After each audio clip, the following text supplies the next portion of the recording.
تو پھر یہ پولیس کا کیس ہے سیدھا سیدھا، بشرطے کہ جو پولیس آپ کا علاج کرے گی وہ خود وہمی نہ ہو، یہ ضروری۔ تو یہ پیشاب کا بھی یہی حکم ہے، اسی طرح ہوا خارج ہونے کا بھی یہی ہے۔ بعض لوگوں کا وہم ہوتا ہے پتہ نہیں ہوا خارج، جب 100% یقین ہو گیا کہ ہوا خارج ہو گئی ہے تو وضو ٹوٹے گا، جب تک 100% یقین نہیں ہے وضو نہیں ٹوٹے گا، سمجھ رہے ہیں؟ اسی طرح یاد رکھو کپڑے پہ ناپاکی لگ گئی ہے کہ نہیں لگی ہے، جب 100% یقین ہو گیا کہ لگ گئی ہے تو وضو تو ناپاک ہوگا کپڑا، جب تک 100% یقین نہیں ہے کپڑے کو پاک ہی سمجھا جائے گا۔ مثلا آپ جا رہے ہیں، بائک والا قریب سے گزرا، چھینٹیں پڑ گئیں، اب لوگ کہہ رہے ہوتے ہیں پتہ نہیں یار یہ پانی کی جو چھینٹیں لگی ہیں یہ کتے نے کہیں پیشاب تو نہیں کیا اس پانی کے اندر؟ تو بھائی آپ نے پیشاب کرتے ہوئے دیکھا کتے کو؟ نہیں دیکھا، تو بس اس کا مطلب یہ پانی کیا ہے؟ پاک ہے۔ حضرت عمر رضی اللہ تعالیٰ عنہ ایک سفر میں تھے، پانی ختم ہو گیا، لوگوں کو وضو کی ضرورت تھی، ایک تالاب میں پانی نظر آیا، چھوٹا سا تالاب تھا، تو کسی نے جا کے تحقیق کرنا شروع کر دی کہ اس میں کہیں کتے نے پانی منہ تو نہیں ڈالا۔ حضرت عمر کو غصہ آیا، فرمایا ابہموا ما ابہم اللہ، جس چیز کو اللہ نے چھپا دیا اس کو چھپائے رکھو، ہم نے تو نہیں دیکھا نا بلا وجہ تے، ہم تو یہی سمجھیں گے پاک ہے بھائی، اب تحقیق کر کر کے کتے کو منہ ڈلوا دو اس کے اندر، سب مصیبت میں پڑ جائیں گے۔ کہاں پانی تلاش کرتے، 1 میل دور پانی ہو تو وضو تیمم جائز تھوڑی ہے، 1 میل کون تلاش کرے گا پانی بیٹھ کے؟ تو اس لیے شریعت کا حکم ہے بھائی جو چیز پاک ہے، ہر چیز پاک ہے جب تک ناپاک ہونے کی دلیل نہ ہو، سمجھ رہے ہیں؟ اسلامی ملکوں میں گوشت حلال ہے جب تک حرام ہونے کی دلیل نہ ہو۔ آپ قصائی سے گوشت لے کر آتے ہیں، حلال ہے بھائی، کوئی کہ یار ہو سکتا ہے قصائی نے اللہ کا نام نہ لیا ہو، تو بھائی جب تک 100% یقین نہیں ہوگا کہ اللہ کا نام نہیں لیا ہم اس کو حلال ہی سمجھیں، کیونکہ اسلامی کنٹری ہے یہاں اللہ کا نام لیا جاتا ہے۔ ہاں غیر مسلم کنٹری میں حرام سمجھا جائے گا جب تک 100% یقین نہ ہو کہ اللہ کا نام لیا گیا ہے۔ تو شریعت کا اصول ہے بقاء ما کان علی ما کان، جو چیز جیسی تھی ویسی ہی سمجھی جائے گی، اس کے خلاف اس وقت ہوگا جب اس کی مخالفت کی مضبوط دلیل ہو، وہم سے نہیں ہے۔ کئی لوگ طلاق کا مسئلہ پوچھتے ہیں، میں نے 2 طلاقیں دی ہیں، یہ 3 میں بھول گیا، تو ہم کہتے ہیں 2 ہو گئی ہیں، تیسری نہیں ہوئی ہے، کیونکہ طلاق میں اصل ہے کہ نہیں ہو، جب تک ہونے کا یقین نہیں ہوگا طلاق واقع نہیں ہوگی۔ بعض لوگ کہتے ہیں پتہ نہیں مجھے وہم ہے میں نے بیوی کو طلاق دی ہے کہ نہیں دی ہے، ہم کہتے ہیں بھائی اصل یہ ہے کہ نہیں دی، جب 100% یقین ہو قسم اٹھا کے بولو کہ میں نے دی ہے تو ہوگی، ورنہ نہیں ہوگی۔ تو خام خام ملنا لوگ وہم میں پڑے ہوئے ہیں کہ یار وہ پتہ نہیں ہو گئی کہ نہیں دی ہے کہ نہیں دی ہے میں نے، او بھائی دی ہوتی تو ساری دنیا کو پتا چلتا ہے، ایسے تھوڑی ہو جاتا، بیگم نہیں چھوڑتی تمہیں، تو ایسے تھوڑی ہوتا ہے وہم۔ تو یہ ایک علاج ہے وہم کا، اور شریعت نے بھی بتایا ہے کہ جو چیز جیسی ہے ویسی ہی سمجھی جائے گی اس کے اچھا اسی طرح یاد رکھو انسانوں میں اصل یہ کہ سارے انسان اچھے ہیں، سمجھ میں آ رہی ہے بات؟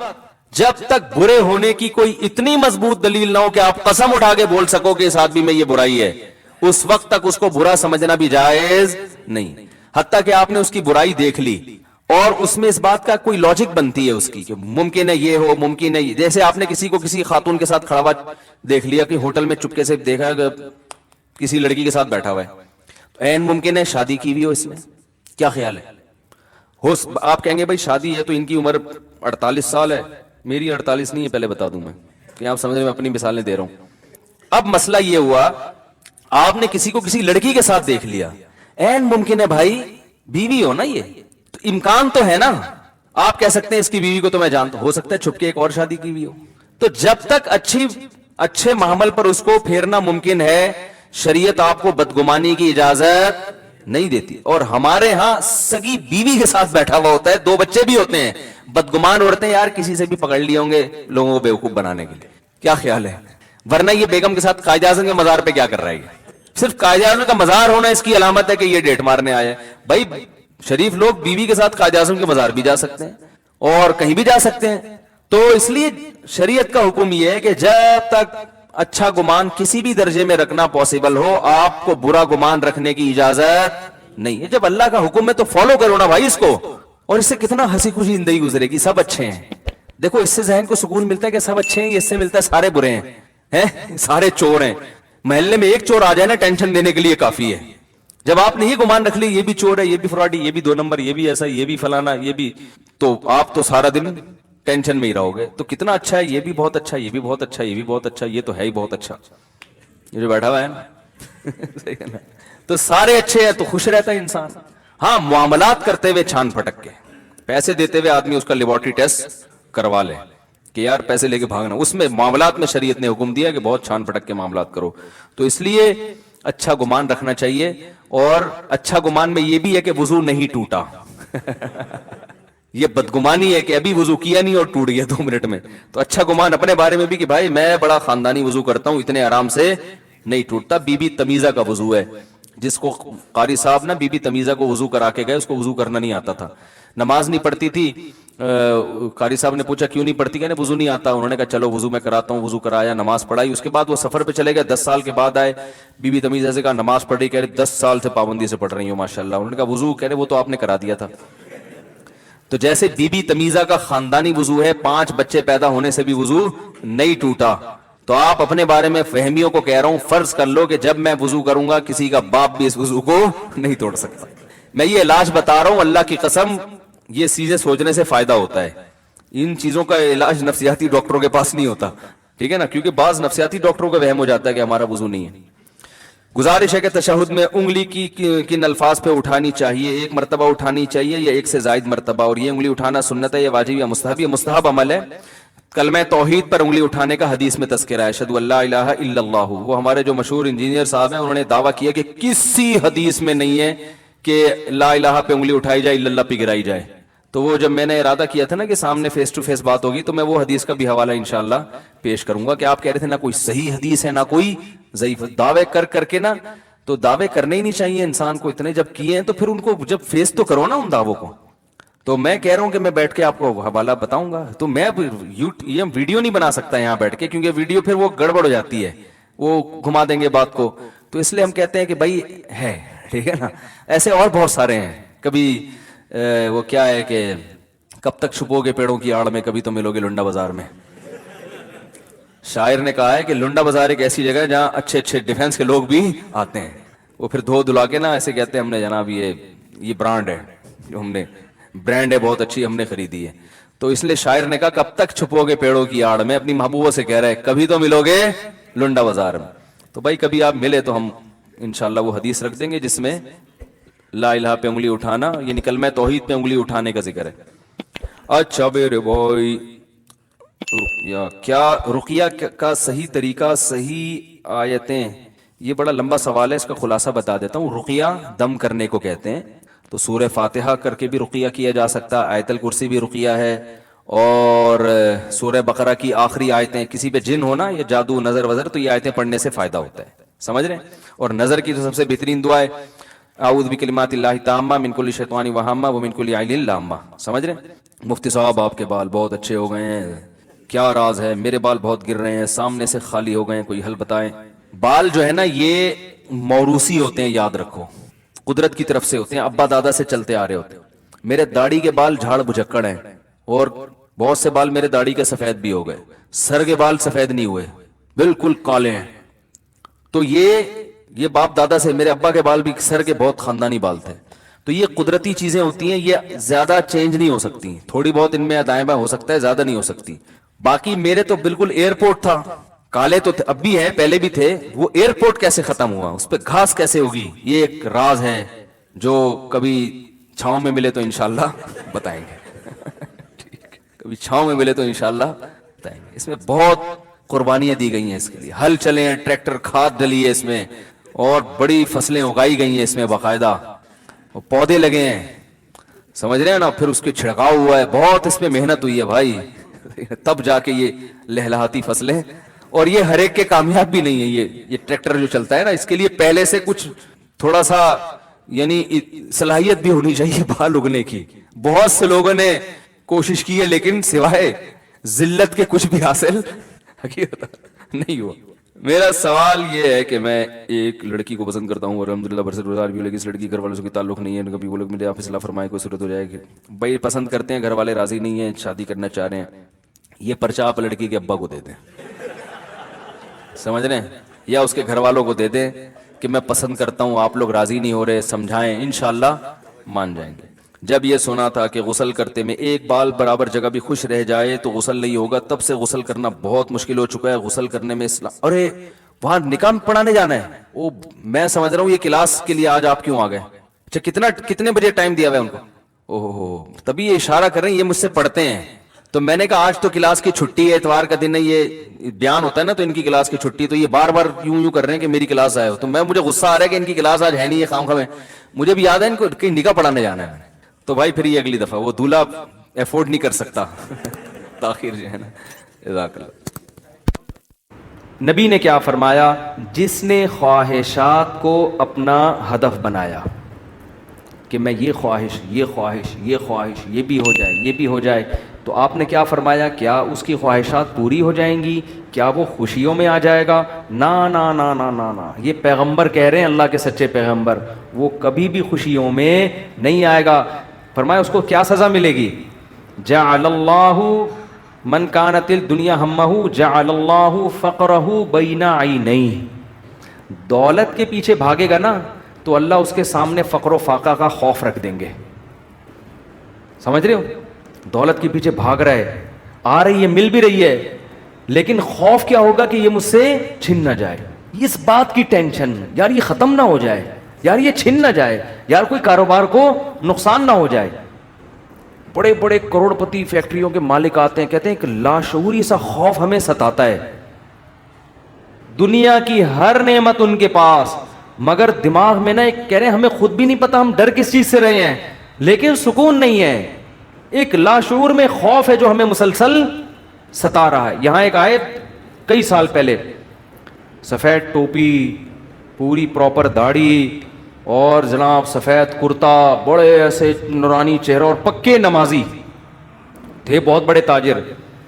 مجھے کہنے لگے مفتی صاحب میں ایک دل کی بات آپ سے شیئر کرنا چاہتا ہوں. میں نے کہا جی. کہہ رہے میں نماز بھی پڑھتا ہوں, روزے بھی رکھتا ہوں, اہل اللہ کی صحبت میں بھی بیٹھتا ہوں, اور لیکن پتہ نہیں میرے دل میں سکون نہیں ہے, میرے دل میں سکون نہیں ہے. میں نے کہا آپ فیکٹری کے مالک ہیں, کوئی پرابلم ہے تو بتائیں. کہہ رہے نہیں کوئی پرابلم بھی نہیں ہے. میں نے کہا آپ کے ساتھ بے سکونی پتہ ہے کیا ہے؟ میں جانتا ہوں آپ کی بے سکونی, آپ کو یہ ڈر ہے کہ اس فیکٹری کا کوئی نقصان نہ ہو جائے. جیسی زندگی ابھی ہے پتہ نہیں یہ ہمیشہ ویسی رہے گی بھی یا نہیں رہے گی. تو نماز تو آپ نے پڑھ لی, آپ نے زکاتیں بھی دے دیں, آپ نے روزے بھی رکھ لیے, لیکن یہ جو لاشعور میں خوف ہے نا, اس خوف کا کوئی ازالہ کرنے والا نہیں ہے. کیونکہ آپ کو پتہ ہے یہ شیورٹی, یہ گارنٹی کوئی بھی نہیں لے سکتا کہ تمہیں نقصان کبھی بھی نہیں ہو سکتا. کیونکہ آپ نے اپنی زندگی میں دیکھا ہے بڑے بڑے کاروبار چلتے ہوئے ٹھپ ہو جاتے ہیں, لوگ روڈ پہ آ جاتے ہیں. کہہ رہے ہیں بالکل آپ صحیح کہہ رہے ہیں, مجھے یہی خوف ہے. میں نے کہا اس خوف کا یہ علاج نہیں ہے کہ آپ اپنے کاروبار کو ہر طرح سے سیو کر لو. یہ تو وہ تو کرنا تو چاہیے سیو, لیکن یہ علاج نہیں ہے. میں نے کہا اس کا علاج یہ ہے کہ آپ یہ فرض کر لو کہ یہ چھن گیا آپ سے سب کچھ, ابھی برباد ہو گئی, اللہ نہ کرے فیکٹری میں آگ لگ گئی, اب ہوگا کیا؟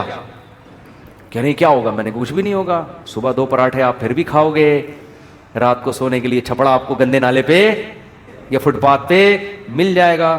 کوئی بات نہیں, انجوائے کرنا. دنیا مسافر خانہ ہے, رہنے کی جگہ بولو نہیں. ہماری بیسک ضرورت ہے, جب شدید بھوک لگے, بھوک برداشت نہیں ہوتی ہے, کھانے کو روٹی مل جائے, یہ بیسک ضرورت ہے.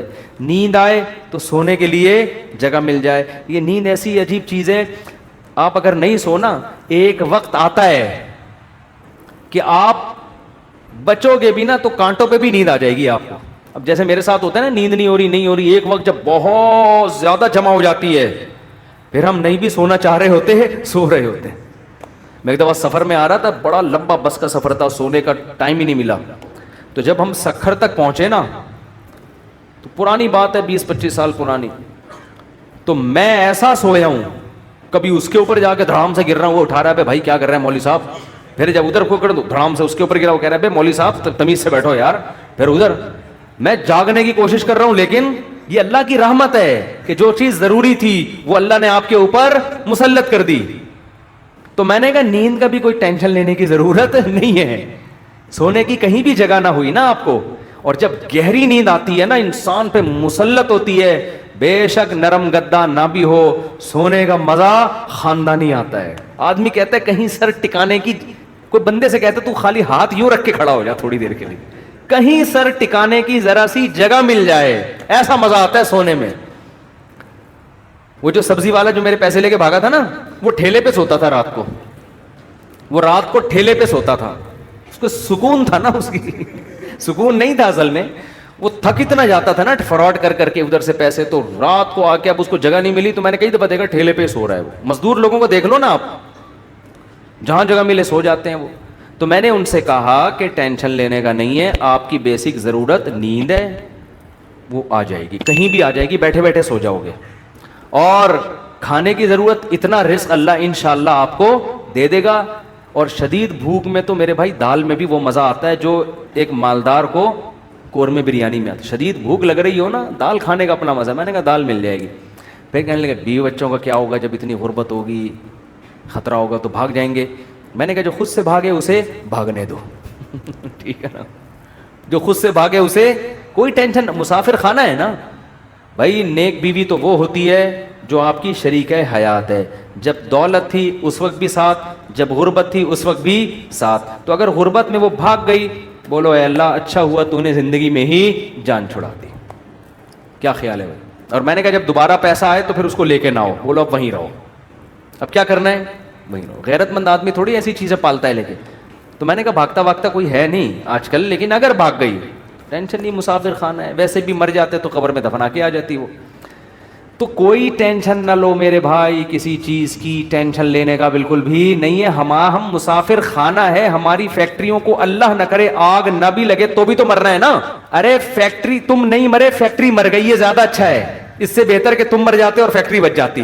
کوئی فرشتہ آئے اور کہے اللہ نے مجھے حکم دیا ہے اس کی فیکٹری کو آگ لگوا دو, لیکن اس کو آپشن دے دو کہ تو مرے یا تیری فیکٹری کو مار دیں. آدمی کہتا ہے بھائی مزدوروں سمیت مار دے اس پوری فیکٹری, مجھے بچا لو. یہی ہوگا نا, مجھے بچا لو. تو ان کو تھوڑا سکون ہے. میں نے کہا آپ کا مسئلہ یہ ہے کہ آپ نماز پڑھتے ہیں, علماء کے پاس ہی بیٹھتے ہیں, مگر آپ نے دل میں دنیا کی محبت کے گٹر ابل رہے ہیں آپ کے. ہمارے حضرت فرمایا کرتے تھے بہت سے لوگ ایسے ہیں, بڑی بڑی داڑیاں, تہجد گزار اور جناب بڑے ہر بات پہ درود شریف, لیکن دل میں دنیا کی محبت کے گٹر پالے ہوئے ابل رہے ہیں. یہ ایسے جیسے اللہ کی محبت کے چشمے ابلتے ہیں نا, تو دنیا کی محبت کے چشمے نہیں ابلتے, گندگی کے گٹر ہیں جو ابلتے ہیں. تو کہتے ہیں ان کے دل میں گندگی نہیں ہے, گندگی کے دنیا کی محبت کی جو ایک گٹر ہے نا, گٹر, وہ گٹر ابل رہے ہیں. جس کو یہ مثال سمجھ میں نہ آتی ہو, بارشوں میں ہماری گلی کو آ کے دیکھ لیا کرے گٹر کیسے ابلتے ہیں, تو وہ پتہ چل جائے گا کہ یہ ہے جو گند نکلا ہوا ہے. اس گند کو نکالو. کیا کہا پیغمبر نے ہود علیہ السلام نے اپنی قوم سے, صالح علیہ السلام نے اپنی قوم سے, تتخذون مصانع لعلکم تخلدون. اے میری قوم تم گھر اتنے مضبوط بناتے ہو جیسے تم نے ہمیشہ رہنا ہے, اتنا پیسہ ان دیواروں میں کیوں پھونک رہے ہو؟ حالانکہ وہ حلال پیسوں سے گھر بنا رہے تھے بھائی, حرام سے تھوڑی بنا رہے تھے, حرام سے نہیں بنا رہے. پھر بھی پیغمبر اعتراض کر رہے ہیں کہ موت کو بھول گئے ہو تم, اتنا سریا بنیادوں میں ڈالا جا رہا ہے. لوگ بتا رہے تھے ہم نے یہ سریا ڈالا. میں کہتا ہوں اپنی ہڈیوں میں تو کیلشیم ہے نہیں تمہارے, پہلے اپنی ہڈیوں میں سریا ڈالو بھائی. ہڈیاں بوسیدہ ہو رہی ہیں, کھوکھلی ہو رہی ہیں, اور مکان کی مضبوطی پہ انسان فخر کر رہا ہے. تو نکالو اس گٹر کو, ویسے جھٹک دو. ہمارے حضرت ایک ذکر بتایا کرتے تھے کہ رات کو نا تنہائی میں بیٹھ کے یہ ذکر کیا کریں. یہ ذکر حدیث سے ثابت نہیں ہے, صرف ٹریننگ کے لیے ہے, ٹریننگ کے لیے, اپنی اصلاح کے لیے. اس لیے اس کو سنت سمجھنا جائز نہیں ہے. وہ ذکر کرواتے تھے, بہت سے اکابر کرواتے ہیں یہ کہ لا الہ الا اللہ. لا الہ میں کیا کرنا ہے؟ گردن یہاں لے کے جانی ہے. لا الہ کوئی معبود نہیں, یہ تصور کر رہے ہیں دل سے اللہ کے علاوہ سب چیزیں نکل رہی ہیں, نکال کے باہر پھینک رہا ہوں. اس تصور کا نا بڑا اثر پڑتا ہے دل کے اوپر. لا الہ سب نکال کے, بحریہ ٹاؤن نکالو سب سے پہلے اس میں سے. ہاں بحریہ, آپ کو نہیں پتا بحریہ ٹاؤن کا, آپ باہر سے آئے نا. ہمارے ہاں وہ کامیاب ہے جو بحریہ ٹاؤن ہے, اور وہ ناکام ہے جو بحریہ ٹاؤن نہیں ہے.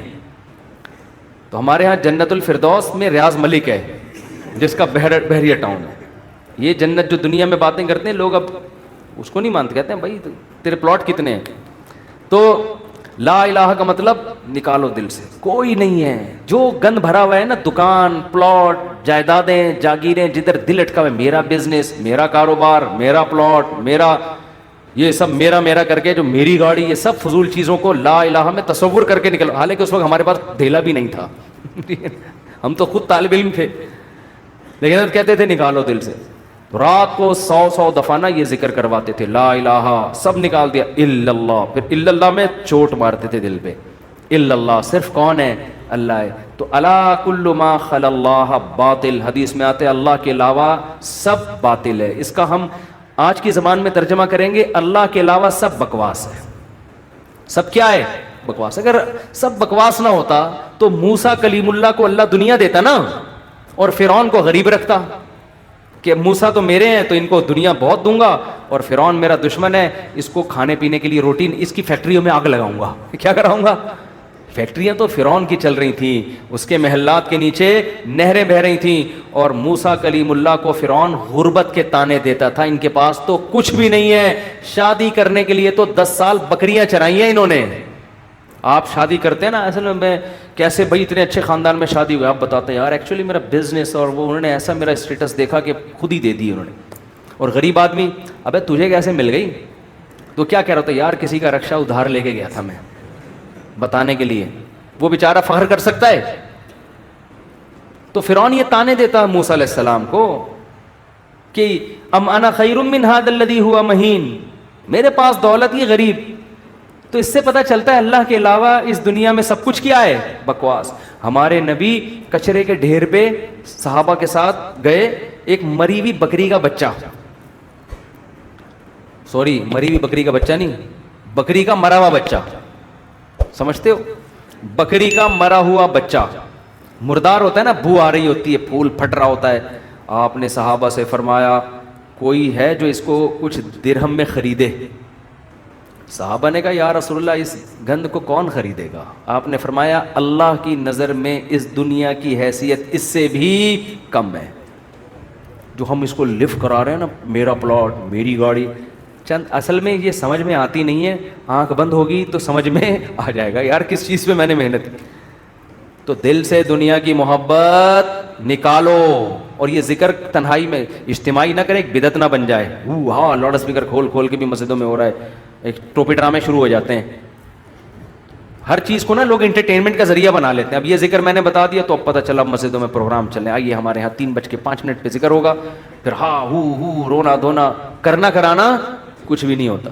تو تنہائی میں بیٹھ کے اگر 100 دفعہ ایسے کر لیں، لا الہ ہلکی آواز کے ساتھ، لا الہ الا اللہ، لا الہ الا اللہ، لا الہ الا اللہ، آپ کئی دن تک کنٹینیو کریں گے، آپ کے دل کی کیفیت بدلنا شروع، پھر آپ کو لگے گا یار لا الہ کوئی نہیں ہے، سب بکواس ہے۔ پھر کوئی آپ سے آ کے کہے گا نا ابے بحریہ ٹاؤن، آپ کہو گے میں تو رات کو 100 دفعہ دل سے یہ بحریہ ٹاؤن نکالا ہے میں نے، تو کس بحریہ ٹاؤن کی بات کر رہا ہے؟ دنیا رکھو ضرور، ایسا نہ ہو کہ پلاٹ ہی بیچ دیں صبح اٹھ کے۔ 3 پلاٹ تھے بحریہ ٹاؤن میں بچوں کے لیے رکھے ہوئے تھے، لا الہ الا بحریہ ٹاؤن نکال کے صبح کا اٹھا کے دے دو کسی کو بس۔ تو اتنا کریں جتنا افورڈ کر سکتے ہیں۔ یہ تو ہمارے نبی نے تو رکھا ہی نہیں نا، لیکن ہمیں حکم ہے، ہم کمزور لوگ ہیں، رکھ لو اگر اللہ نے وسائل دیے ہیں۔ دل نہ لگاؤ، دل لگانے کا کیا مطلب ہے؟ فیکٹری اس لڑکے نے رکھی تھی مگر دل میں بھی رکھی ہوئی تھی، تو میں نے کہا دل سے فیکٹری کو کیا کرو؟ نکال دو۔ جب نکالو گے تو کیا ہوگا؟ دل میں محبت ہے یا نہیں ہے، اس کی علامت ہے چھوٹ جانے پہ نقصان کتنا ہوتا ہے۔ دیکھو بہت سے لوگ اپنی بیوی سے کہتے ہیں میں تم سے بہت محبت کرتا ہوں، پتہ چلے گا مرنے پہ نقصان کتنا ہوتا، افسوس کتنا ہو رہا ہے آپ کو۔ رہتے تو سبھی میاں بیوی اکٹھے ہی ہیں نا، کیا خیال ہے؟ صبح وہ ناشتہ بنا کے دے گی، آپ کھا لو گے، آپ کے بچوں کو سب ایک محبت سے ہنسی خوشی زندگی گزر رہی ہے۔ اس سے تھوڑی پتہ چلتا ہے کہ آپ کو اس سے محبت بھی ہے یا نہیں ہے۔ اگر وہ مر جائے، اس کو کینسر ہو جائے، آپ کے دل میں آئے کہ چلو یار، بعض نہ اوپر سے ڈاکٹر صاحب بہت ٹینشن میں ہو، اندر سے یار خود سے جا رہی ہے، جانے دو۔ جیسے ایک 2 نمبر مولوی صاحب تھے بدعتی، وہ تقریر کرتے تھے چوری حرام چوری حرام چوری حرام۔ ایک دن ان کے گھر میں کھانا نہیں، تو ان کی بیوی نے کہا کیا کروں بھائی؟ انہوں نے کہا پڑوسیوں کی مرغی چوری کر لو۔ تو انہوں نے کہا بھائی پڑوسیوں کے آپ تو خود چوری کے خلاف بیان کرتے ہیں۔ اس نے کہا بھائی ہم شوربے سے لگا کے کھا لیں گے، بوٹیاں چوری کی تو بوٹیاں ہوں گی نا، بوٹیاں نہیں کھائیں گے ہم۔ اب ان کی بیگم نے سالن پکایا اور دیگچی کو انڈیلنے لگی تاکہ شوربہ آئے، اور بوٹیوں کو چمچ سے پیچھے کرنے لگیں۔ تو یہ کہتے ہیں بھائی جو خود سے آئے آنے دو۔ چوری تو وہ ہے نا ہم کھا رہے ہیں، ہم تھوڑی کھا رہے ہیں، خود ہی آ رہی، کشش ثقل گریوٹی کی وجہ سے آ رہی ہے یہ سبھی۔ تو بعض لوگ بیوی سے اتنے بیزار ہوتے ہیں, علاج بھی کر رہے ہیں ایک ذمہ داری سمجھ کے, لیکن دل میں یہ ہوتا ہے اگر خود سے مر رہی ہے نا تو اللہ تو سمجھتا تو ہے نا میں کیا کہنا چاہتا ہوں. تو ساتھ رکھنا, اس سے نہیں پتا چلتا کہ آپ کو اس سے محبت ہے یا نہیں ہے. لوگ رہ لیتے ہیں, پیسہ بھی رکھ لیتے ہیں, محبت کا اس سے پتا چلتا ہے چھوٹ جانے پہ غم کتنا ہوتا ہے. گاڑی رکھیں, بنگلہ رکھیں, چھوٹ جانے کے لیے تیار رہیں, چھوٹ گئی تو کوئی مسئلہ نہیں ہے یار. تو میں نے ان صاحب کو کہا کہ یہ فیکٹری میں ابھی سے فرض کر لو آگ لگ گئی ہے اور سب برباد ہو گیا, اب آپ دھوتی بنیان میں گھوم رہے ہو ٹھیک ہے نا, تو کیا ہوگا. اس میں نے کہا وہ ابھی سے فرض کر لو. تو کہنے لگا یار بڑا سکون ملا ہے.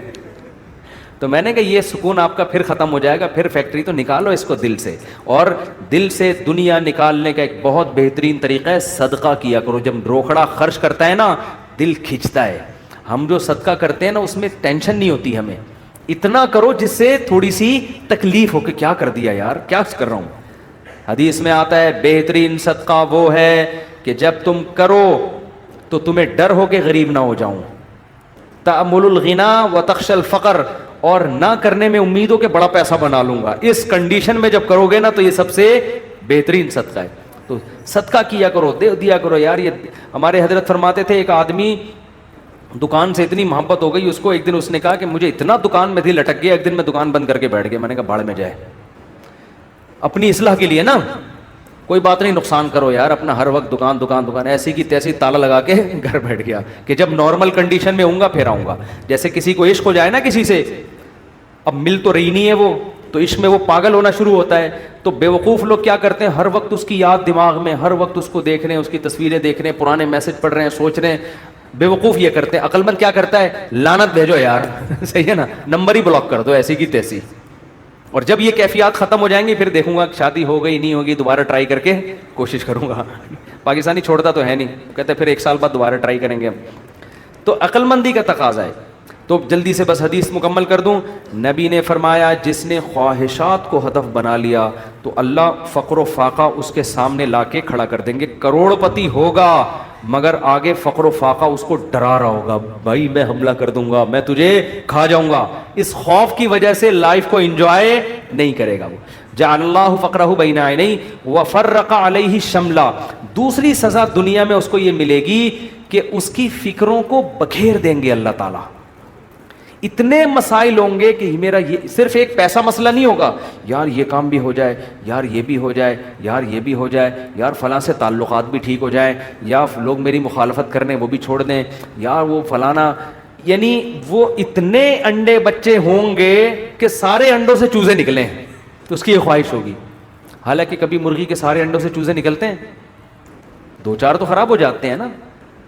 تو فرقہ یہ اور عجیب ٹینشن, سکون نہیں ہوگا. یہ بھی اس کی فکریں اللہ کیا کر دے گا, اس کے سامنے بکھیر دے گا. یہ بالکل ایسے ہے جیسے بہت ساری ٹینشنیں اگر ایک پوٹلے میں ہو نا, انسان کہتا ہے اٹھا کے پوٹلا پھینک دو ختم, اور وہ پوٹلا کھل کے بکھر جائے. ایک ٹینشن وہ ہے, ایک ٹینشن وہ ہے, ایک ٹینشن وہ, اس کو کمبخت کو سمجھ میں ہی نہیں آئے گا ان ٹینشنوں سے میں جان چھڑانا شروع کون سی والی ٹینشن سے کروں, میں کون سی والی ٹینشن کو میں پہلے پھینکوں, پھر اتنی بکھری ہوئی ہوں گی اس میں ڈوبا ہوا ہوگا وہ. اور آگے آپ نے فرمایا وَلَمْ يَأْتِهِ مِنَ الدُّنْيَا إِلَّا مَا قُدِّرَ لَهُ. یہ سارے کام دنیا کے لیے کر رہا تھا نا, وہ دو بکھیڑے پال لیے اس نے, دنیا کے لیے سب کچھ کر رہا تھا, اور اس کی دو سزائیں تو اللہ فوراً دے دے گا, فقر و فاقے کا خوف اور ٹینشنوں کو بکھیر دے گا. یہ دو ٹینشنیں تو چلو ہم کہتے یار دنیا مل جاتی تو چلو یہ ٹینشنیں بھی قبول ہیں. اللہ کہتے ہیں ملے گی اتنی جتنی مقدر ہے. نبی نے فرمایا ملے گی اتنی نہیں جتنی اس کی چاہت ہے, اتنی جتنی اللہ نے لکھی ہوئی ہے. اگر یہ زیادہ کی کوشش کرے گا تو ہو سکتا ہے دھیلا بھی نہ ملے, اور ہو سکتا ہے ڈبل مل جائے. تو یہ بھی اس کی چاہت پہ نہیں ہے, یہ کس کی چاہت پہ ہے, اللہ کی. تو یقینی پھر بھی نہیں ہے وہ. پھر میں چٹکلا سنا دوں نا, یقینی پھر بھی نہیں ہے. ایک آدمی کو بیوی اچھی نہیں لگتی تھی, بیچاری نے ہر طرح سے کوشش کر لی کہ میں اپنے میاں کو اچھی لگوں, اچھی پھر بھی نہیں لگ رہی اس کو. ایک دن وہ بڑی خوبصورت لپسٹک اور خوبصورت زیور اور خوبصورت ساڑی اور بڑا خوبصورت لباس، ہر چیز بڑی وی آئی پی پہن کے آ گئی. ابھی اب بیوی کی تعریف کر رہے ہیں، یار کیا خوبصورت چوڑیاں پہنی ہوئی ہیں. کہہ رہی تھینک یو، آپ کا بہت شکریہ. کیا خوبصورت ساڑی. کہہ رہی وہ لڈو پھوٹ رہے ہیں کہ آج تو میرا میاں بڑا خوش ہے. بہت اچھا ماشاء اللہ ڈریس آپ نے، کیا خوبصورت لپسٹک. ایک ایک چیز کی تعریف کر کہتے ہیں اچھی پھر بھی نہیں لگ رہی. اتنا کچھ اچھا پہنا ہوا ہے مگر تو پھر بھی اچھی نہیں لگ رہی. یہ مطلب ہے اس حدیث کا کہ اتنی ٹینشنیں اٹھانے کے بعد ہو سکتا ہے دنیا ملے پھر بھی نہیں، وہیں کا وہیں کھڑا رہے جہاں سے چلا تھا. اور اس کے مقابلے میں آپ نے فرمایا من کانت الآخرۃ ہمہ، جس نے اس دنیا کو پسے پش ڈال کے کہا میرا ہدف آخرت ہے. یہ دنیا اصل ہدف ہے ہی نہیں. ملے ٹھیک ہے، نہیں ملے ایسی کی تیسی. یہ ایسی کی تیسی یاد رکھ لیں. ملے ٹھیک ہے، بحریہ ٹاؤن میں پلاٹ مل گیا ٹھیک ہے، نہیں تو گندے نالے پہ لے لیں گے. مل گیا ٹھیک ہے، نہیں تو ریڈی لگا لیں گے. مل گیا ٹھیک ہے، نہیں تو ویسے ہی بیٹھ جائیں گے. ٹھیک ہے نا. یہ جس کا یہ خوف، اور اصل کیا ہے آخرت. مجھ سے گناہ نہ ہو جائے کوئی، اگر ہو جائے تو جلدی سے توبہ کر کے اللہ کو مناؤں. آپ نے فرمایا جس نے آخرت کو ہدف بنا لیا، جنت تو بعد میں ملے گی، کچھ انعامات دنیا میں ملنا شروع ہو جائیں گے. پہلا انعام جعل اللہ شملہ جمع لہ من کانت الآخرۃ ہمہ جعل اللہ غناہ فی قلبی. اس کو فقر و فاقہ کا خوف تھا نا، فرمایا اس کے دل میں اللہ غنا، اس کے دل کو مالدار بنا دے گا. اس کو ایسا لگے گا یار جتنی میری ضرورت نہیں ہے اللہ نے رزق کی بالٹیاں میرے اوپر انڈیل دی ہیں. میری ضرورت صبح 2 روٹی کی ہے اور روٹی کے بجائے اللہ پراٹھے کھلا رہا ہے. عجیب بات ہے یا نہیں ہے. میری ضرورت تھی صرف چائے پراٹھا مل جائے اور اللہ مجھے انڈے بھی کھلا رہا ہے. نہیں یار یہ سمجھ میں تو رہنے دو، بس یہ آخری ہے. آپ لوگ بھی بہت تھک گئے ہوگے نا. میری ضرورت تھی کہ میں کسی طرح بس روٹی اور پانی مل جائے، نوالا حلق میں اتار لوں، کیونکہ مسافر خانہ ہے نا. ارے بس میں سفر کر رہے ہو، ٹرین میں سفر کر رہے ہو، شدید بھوک لگ رہی ہے، آدمی کہتا ہے یار 2 نوالے کہیں اسٹیشن سے خرید کے لے آ. آگے پپو کا گھر آنے والا ہے پشاور میں، چاچو کا گھر آنے والا ہے، تو مزے ہی مزے بکرے رکھے ہوئے وہاں پہ. سفر کی ٹینشن تھوڑی لے گا، پھر کیوں لے گا ٹینشن. وہ لوگ کہتے ہیں یہ سیٹ سفر میں تجھے جو ہے نا ٹرین میں بڑی بہترین سیٹ ملی لیکن تیری نہیں ہے، یہ تجھے چھوڑنی پڑے گی. آدمی کا تو کیا مسئلہ ہے یار، میری ہو وسیم بھائی کی ہو، مجھے تو بیٹھنے سے مطلب ہے. تو کہتا ہے گھر میرا ذاتی ہو یا کرائے پر ہو، رہنے سے مطلب ہے. بنایا وسیم بھائی نے کروڑوں روپے کا، 20-25 ہزار کرایہ دے کے میں رہ رہا ہوں، لائف کو انجوائے میں کر رہا ہوں. بیوقوف وہ ہے جس نے بنایا. سمجھ میں آ رہی ہے کہ نہیں آ رہی. یار تمہارے پاس اپنی گاڑی نہیں، تم ٹیکسیوں میں جاتے ہو، کوئی بات نہیں یار، ٹیکسی خریدی اس نے، میں 500 روپے دے کے سفر میں کر رہا ہوں. تو میری ضرورت تو نہیں تھی. لوگوں تو پیدل سفر کیے ہیں اتنے لمبے لمبے. موسیٰ علیہ السلام تو مصر سے مدین پیدل گئے ہیں، اور ہم یہاں سے صدر پیدل نہیں جا سکتے.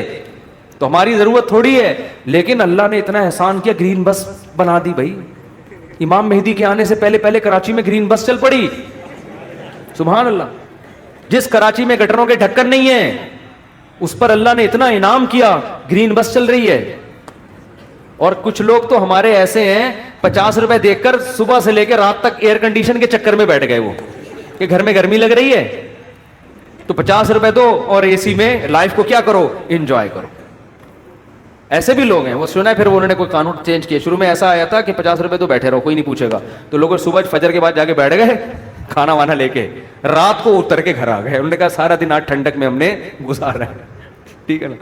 تو نبی نے فرمایا جعل اللہ غناہ فی قلبی، اللہ اس کے دل میں غنا. تبھی تو میں نے بعض غریبوں کو بڑی پرسکون لائف میں دیکھا ہے.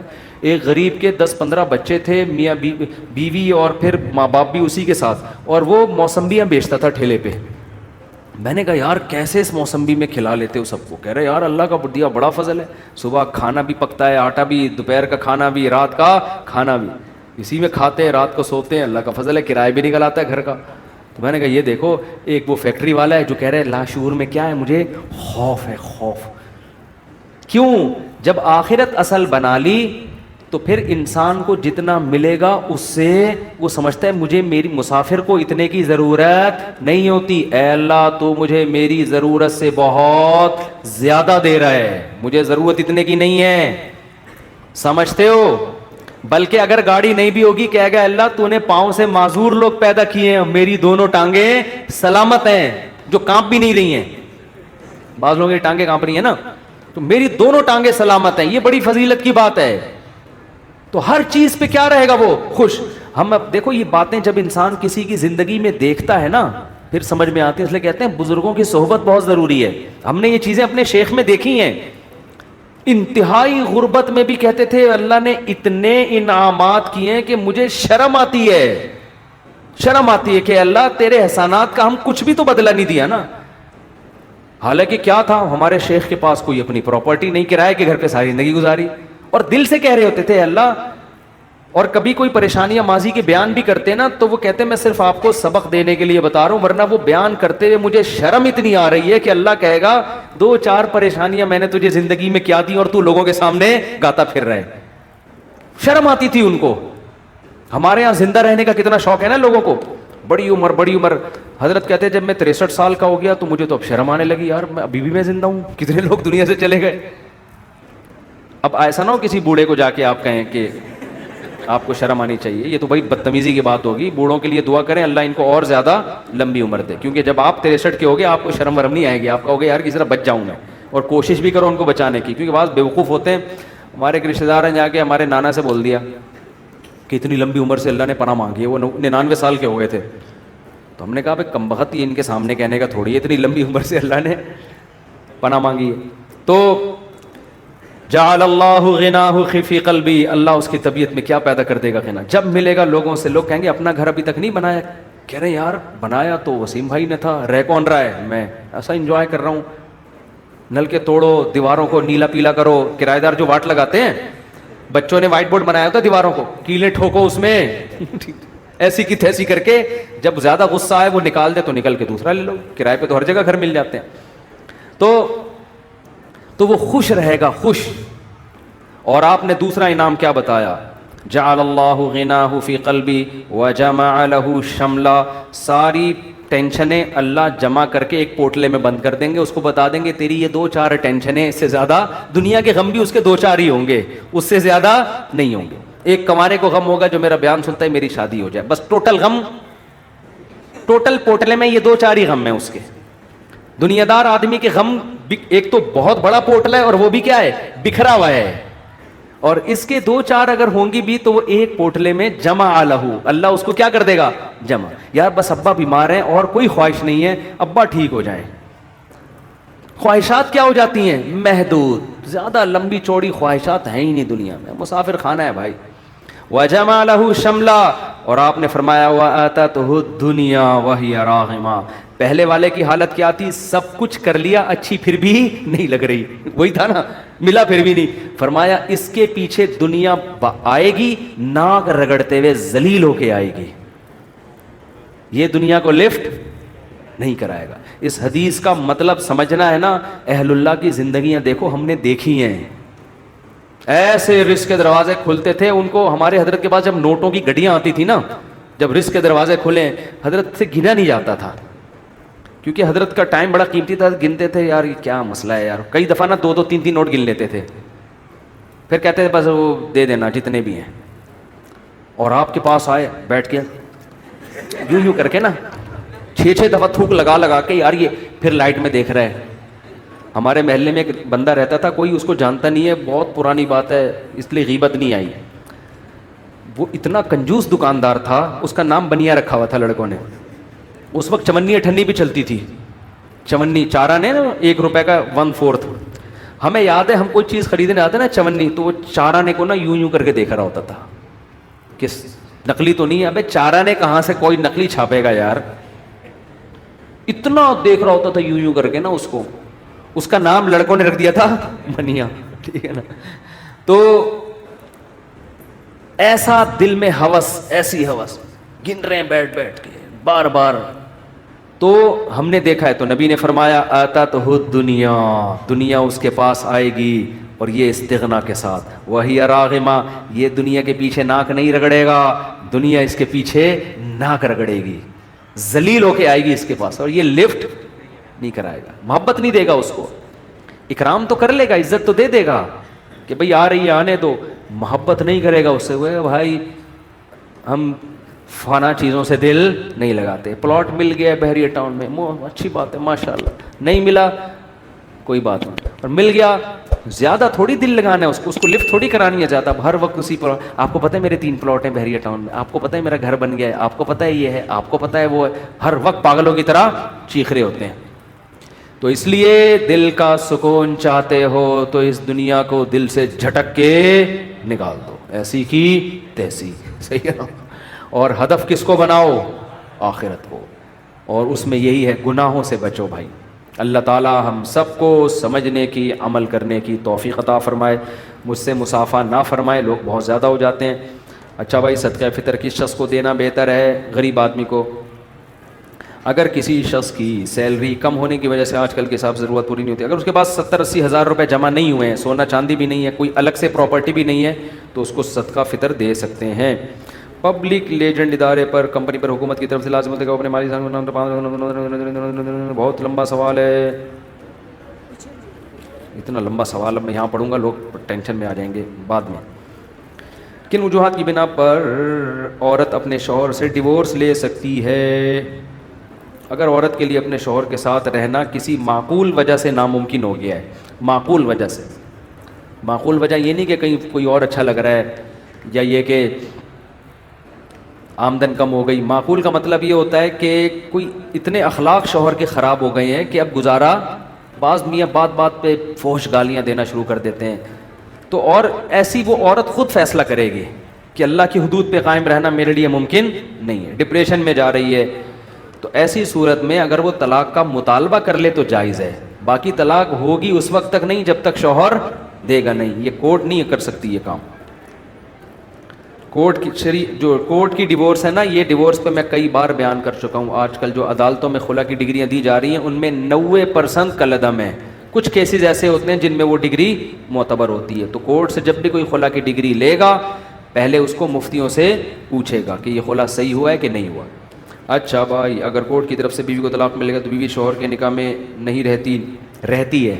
اگر شوہر نے کورٹ خلا نامے پہ سائن نہیں کیے تو عورت نے اگر خلا لیا تو پہلے مفتیان کرام سے پوچھے کہ یہ خلا ہوا بھی ہے کہ نہیں ہوا، ورنہ اس کا پرانا نکاح باقی ہوگا. شادی سے پہلے میڈیکل چیک اپ کروانا، اگر بھائی اگر آج کل یہ بڑا رواج ہو رہا ہے شادی سے پہلے لڑکا کا بھی میڈیکل چیک اپ، لڑکی کا بھی میڈیکل چیک اپ، تو نکاح کو خام خام میں اپنے اوپر نہ پابندیاں نہ لگاؤ. اگر پہلے سے خطرہ ہو کسی کے بارے میں، خاندانی مسئلہ چلا آ رہا ہے، پھر تو ٹھیک ہے. لیکن نارمل اس میں اللہ پہ توکل کرنا چاہیے، اللہ پہ اعتماد کرنا چاہیے. تو کوئی اگر فیملی کا کوئی ہسٹری ہے پہلے سے پتہ ہے تو پھر تو ٹھیک ہے، پھر تو احتیاط کریں، ورنہ نارملی یہ کام نہ کریں.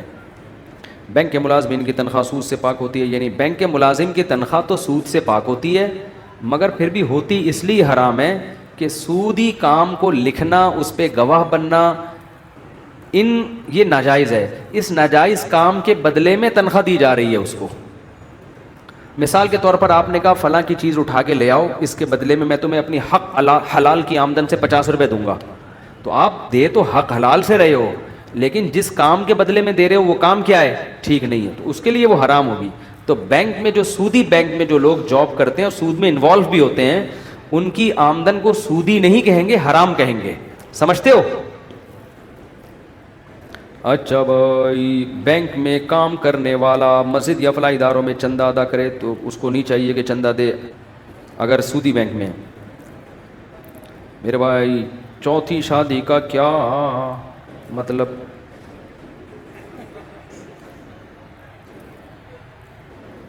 انہوں نے کوئی اپنا پرسنل مسئلہ ہے، یہ کوئی پرسنل ہے بیچارہ، کوئی اس کو کوئی مل نہیں رہی. میں صدقہ اور زکوٰۃ دونوں دیتا ہوں، کیا صدقہ کم کر کے زکوٰۃ بعد میں پڑھوں گا، اتنا لمبا چوڑا خط ہے کیا لکھا ہوا ہے. کیا صدقہ کم کر کے زکوٰۃ دے دیا کروں؟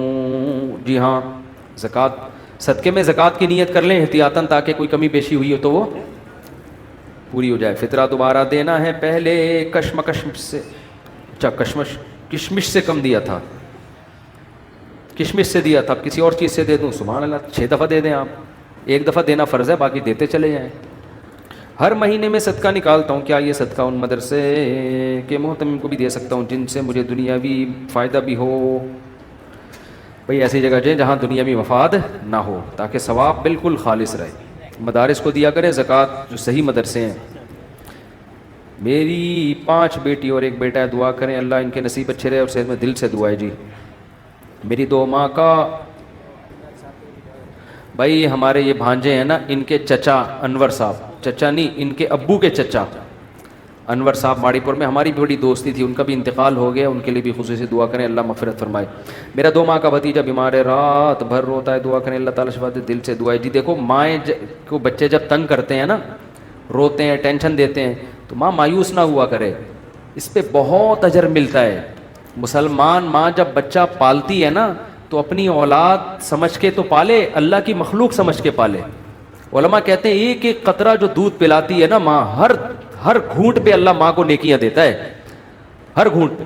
حالت حمل میں عورت کی موت ہو جائے تو یہ شہادت ہے. کیوں؟ اس نے اللہ کی مخلوق کو پیٹ میں اٹھایا تھا جننے کے لیے, اور یہ اس کی موت کا ذریعہ بنی.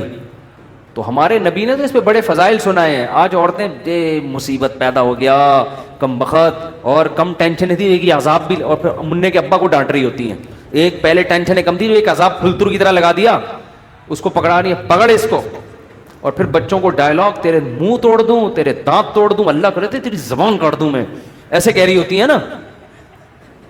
اللہ کرتا ہے, میرا دل چاہتا ہے کہ تیری زبان کاٹ دوں میں, تیرا گلا دبا کے تجھے مار دوں. پھر بچہ پھر لگائیں گے تھپڑ, وہ اور چیخے گا, پھر اور تھپڑ لگائیں گے اور چیخے گا, پھر کہیں گے کم بخت رک تو رہا ہی نہیں ہے. پھر کوشش کریں گی پیار کرنے کی, اس طرح چپ ہو جا. تو بچے ہوتے ہیں غیر مقلد, حقیقت ہے. وہ کیا کہتے ہیں, دلیل سمجھنے کی طاقت ہوتی نہیں ہے, اور مانگتے کیا ہیں, دلیل. ان کو آپ شرافت سے کوئی بات سمجھاؤ, ان کی کھوپڑی میں نہیں آتا. وہ بس وہی ہے کہ ہمارے حضرت فرمایا کرتے تھے کہ انسان شروع میں غیر مقلد ہوتے ہیں, بچہ جب ہوتا ہے پھر وہ دیوبندی بنتا ہے جب بڑا ہوتا ہے. دیوبندی میں یہ ہوتا ہے کہ ہاں بھائی ہمیں تو اللہ نے علم نہیں دیا, لیکن تھوڑا اس میں یہ کرنٹ ہوتا ہے کہ بھائی ہم ایسا مقلد بھی نہیں بننا کہ بس جو مرضی بولتا رہے, ایسے بدعتوں میں بھی نہیں آنا. پھر جب عمر زیادہ ہوتی ہے تو پھر وہ براڈ مائنڈ, اب سب ٹھیک ہے جانے دو یار, تو وہ کیا بن جاتا ہے, وہ بریلوی بن جاتا ہے. پھر کہتا ہے یار یہ بھی 40واں بھی ٹھیک ہے, 30 بھی ٹھیک ہے. یعنی وقت کے ساتھ ساتھ نا اس کا ظرف تو کرنٹ کم ہونا شروع ہوتا ہے اور ظرف بڑا ہونا. وہ پھر وہ کہتا ہے جوڑ پیدا کرو یار, وہ بھی ٹھیک ہے اور یہ بھی ٹھیک. شروع میں کرنٹ بہت ہوتا ہے. تو بچے بھی ایسے ہی ہوتے ہیں, مانتے نہیں کسی کی بات. تو ماؤں کو چاہیے, یہ جو بچوں کی ٹینشن ہے یہ ثواب کی چیز ہے, اللہ آپ کے گناہ معاف کر رہا ہے. بچے نمازوں میں تنگ کرتے ہیں, نماز نہیں پڑھنے دیتے. مجھے یاد ہے ہماری چھوٹی بچی, ہم نے افطاری کا دسترخوان لگایا, میرے گھر والوں نے پورا دسترخوان بچھا کے شربت مربت لا کے پورا تمیز سے, بچی اس میں فروٹ چاٹ میں بیٹھ گئی. وہ چھوٹی بچی تھی, وہ دیکھ نہیں رہی کہ پیچھے, وہ سمجھتی کرسی ہے. اب ماؤں کو تو غصہ آتا ہے نا, ہمیں ہنسی آتی ہے. ہمیں تو بچوں فروٹ چاٹ میں وہ مزہ نہیں ہے جو بچوں کی ایسی حرکتوں میں مزہ ہے. لیکن عورتیں کہتی ہیں مرد پالتے نہیں ہے نا, ان کو یار ہے, جب پال کے دیکھو تو پتہ چلے گا. تو لیکن جو ٹینشن بچے دیتے ہیں بھائی, اس ٹینشن میں ثواب ملتا ہے, گناہ معاف ہوتے ہیں. نماز میں تنگ کر رہے ہیں, پڑھتے رہے نماز, ان کو گھومنے دیں دائیں بائیں, جو مرضی کر رہے ہیں کرنے دیں. تو چھوٹے کل ہماری وہ چھوٹی بچی نہیں چھٹانکی, جس کی میں نے زیارت کرائی تھی, اذان ہوئی فجر کی, ایک دم اس نے ہاتھ اٹھا لیا نا, ایسا اچھا لگ رہا ہوتا ہے. پھر اس نے دیکھا بھائی سب دوپٹہ لے لیتے ہیں, تو سر پہ ہاتھ رکھ لیا اس نے, ایسے ہاتھ رکھ لیا یوں. تو بچوں کو تو جو بڑوں کو دیکھتے ہیں وہ کرتے ہیں. تو یہی تو بچوں کی رونق ہے گھر کے اندر. تو عورتوں کو چاہیے ان بچوں کو ثواب سمجھ کے پالا کریں. اس پہ حضرت مریم نے حضرت عیسیٰ کو پالا تھا نا, کیسا اللہ نے ان کا قرآن میں تذکرہ کیا ہے. اگر وہ کہتی ہیں اللہ نہیں مجھے نہیں چاہیے اولاد, تو نے بغیر شوہر کے بھی دے دی پھر بھی نہیں چاہیے مجھے. ایکچولی جیسے آج کل عورتیں کر رہی ہوتی ہیں, اصل میں یہ بچے اور یہ ہسبینڈ یہ پرانے, ایکچولی ایجوکیشن پہلے کمپلیٹ ہو جائے, پھر ہم نے کنٹری کے لیے پھر یہ کرنا ہے, پھر ہم نے یہ کرنا ہے, پھر میں ایجوکیشن کے لیے یورپ جاؤں گی, پھر میں امریکہ جاؤں گی, پھر میں وہاں یہ کروں گی, پھر وہاں کروں گی. سب کچھ کر لیا, اب مجھے فون کرتی ہیں کوئی رشتہ ہی نہیں کر رہا. میں کہتا ہوں بھائی جب آپ کی شادی کی عمر تھی تو آپ نے قوم کے لیے قربانیاں دیں, اب قوم آپ سے شادی کی قربانی نہیں دے گی, کیونکہ قوم کو بیوی چاہیے, کسی کی نانی. بولو, مجھے اچھا نہیں لگ رہا یہ جملہ کہنا, لیکن خواتین کو غیرت دلانے کے لیے, میں کسی کا مذاق نہیں اڑا رہا, غیرت دلانے کے لیے اب بیچاری کسی کی عمر زیادہ ہو گئی ہے تو بھی کر لینی چاہیے شادی اس سے, لیکن لڑکے کہاں کرتے ہیں. مرد سب سے پہلے بیوی میں عورت میں اٹریکشن دیکھتا ہے, کہہ رہا ہے ایجوکیشن بھی ہے وہ دوسرے درجے میں, اور یہ اس کو حق بھی ہے, اس کو اللہ نے منع تھوڑی کیا ہے. وہ کہے گا یار میں ڈاکٹر سے کروں اور وہ اس عمر میں مجھ سے اتنی بڑی ہو, وہ تو میں نے ڈاکٹر کوئی مارکیٹ میں کم تھوڑی ہے, علاج کرانا ہوگا پڑوس میں چلے جاؤں گا کلینک میں. لیکن میڈیا یہ بات عورتوں کو سمجھا نہیں رہا ہے کہ لڑکی کے لیے سب سے پہلے اس کا گھر بسانے کی فکر کرو, ایجوکیشن بھی کراؤ مگر وہ اس کے بعد ہے. تو یہی مسئلہ ہو رہا ہے آج کل. مغرب افطار کے 10 منٹ بعد ہوتی ہے, کیا آپ صلی اللہ علیہ وسلم صحابہ کرام میں بھی یہ عمل تھا؟ ہم نے سنا ہے کہ جو لوگ مکروہ ہو جاتی ہے. بھائی ایسا ہی ہوتا تھا. اب ظاہر ہے کچھ افطار نبی صلی اللہ علیہ وسلم نے حکم تو نہیں دیا نا کہ فوراً ایک کھجور کھاتے ہی نماز پڑھ لو, تو سہولت ہے. اس میں 2 طریقے ہو سکتے ہیں, یا تو ایک کھجور سے افطار ہو اور فوراً مغرب کی نماز ہو, پھر جا کے آپ کھانا کھا لیں. بعض علاقوں میں یہ طریقہ رائج ہے, بعض گاؤں دیہاتوں میں ہم نے دیکھا ہے مسجد میں ہی لوگ آتے ہیں, کھجور کھایا, نماز پڑھے اور پتلی گلی سے نکل لیے. اور دوسرا طریقہ پھر یہ ہے کہ افطار میں تھوڑا ٹائم دیا جائے, کیونکہ کرتے ہی نہ ادھر کا رہتا ہے نہ ادھر کا رہتا ہے. یار 5 منٹ کا ٹائم دیا, 2 نوالے لیے اور ایسے دسترخوان کو نا حسرت سے دیکھتا ہوا جا رہا ہوتا ہے کہ یار کیا کر رہی ہے میرے ساتھ نا ظلم. تو اس چکر میں لوگ جماعت کی نمازیں چھوڑ دیتے ہیں. تو 10-15 منٹ میں کمر سیدھی ہو جاتی ہے انسان کی, یہ فائدہ ہوتا ہے اس کو.